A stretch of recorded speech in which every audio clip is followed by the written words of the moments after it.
This is problem 3-46, it's on page 109. Determine the maximum mass of the crate so that the tension developed in any cable does not exceed 3 kilonewtons. It's a little bit difficult to draw in 3 dimensions on a 2-dimensional board, so I'll just hold up the figure for a moment for you to look at. You may have to reference it as you go through the solution. I'm not going to redraw the figure at the board. As I said, it's a little difficult to do. What I'm instead going to do is look at it and talk to you, and we'll go through it. So the first thing I'm going to do is sum forces in the vertical direction, which is Z, because think about it. Cables AC and AB are both horizontal. They can't provide any vertical force. Only cable AD can do that. And so if I sum forces in the vertical direction, all I'm going to find is that FAD in the Z direction equals the weight. Simple. Now, if I want to write FADZ in terms of FAD, I just need the vertical component of FAD. Well, FAD from geometry has a 1 meter height divided by the length of the geometry. Well, that's 1 squared plus 2 squared plus 2 squared. Okay. Now, they've set up this problem nicely. So 2 squared plus 2 squared is 4 plus 4 is 8. Plus 1, of course, is 9. Square root of 9 is 3. So this is the same thing as FAD divided by 3. So the weight is the tension in cable AD divided by 3. Let me call this equation 1. Now, if you think about it, the force in cable AC, well, AC only runs along the y-axis, so it's just the force in AC in the y direction. There's no other components of FAC, no Z or X, in other words, vertical or the other horizontal direction components. Similarly, FAB lies along the x-axis, and so that's simply FABX.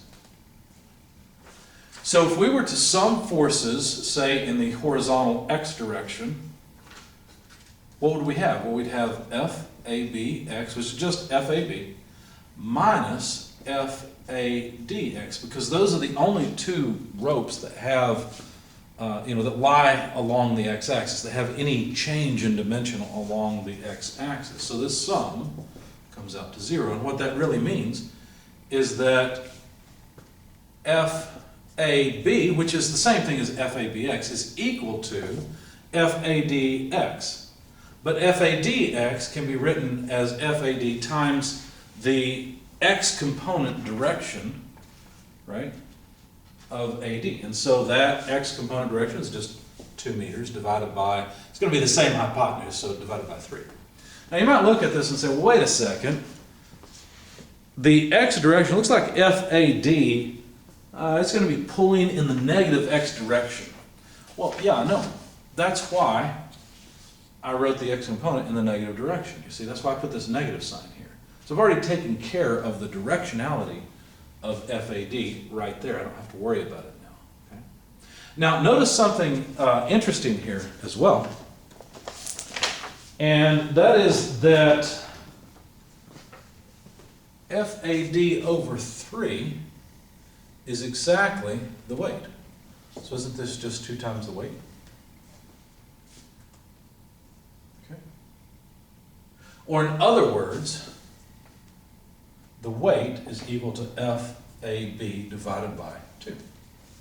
If we sum forces in the y direction, then the only force that has a component, well, there's 2 of them. One of them is AC. Now notice that AC has a negative y component, so I will write negative FAC in the y direction plus FAD in the y direction, because AD has a positive component in the y direction. Anyway, that sum comes out to 0. So similarly, FAC, which is the same thing as FACY, right, because that's the only component it has, pulling this to the other side of the equation, equals FADY. But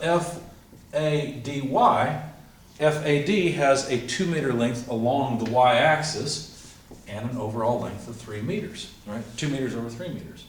So this is the same story as what we had in the x direction. This is still 2W. And so what that means is the weight is FAD AC divided by 2. That shouldn't really be a surprise because rope AC and rope AB are symmetrical in a sense, right, by comparison to AD. So basically the question is, which one of these ropes limits the weight? Well, let's see. The weight can either be half of these. So if we were to put a number in here, say 2 kilonewtons, okay, then we'd get 1. But if you put 2 in here, you get 2/3, right? So it's actually equation 1. This is the one that limits. I mean, we could call this equation 2 and equation 3 if we want, but just looking at the denominator, you should realize that what limits the weight is really this one. If you put the same tension in all the cables, you end up with less weight due to equation 1. So 1 is limiting.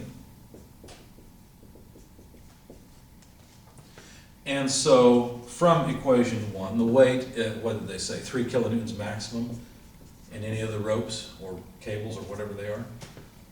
So that's 1,000 newtons, or a kilonewton, I guess is what I should have written. But that's not what they asked. They asked how much mass can be suspended.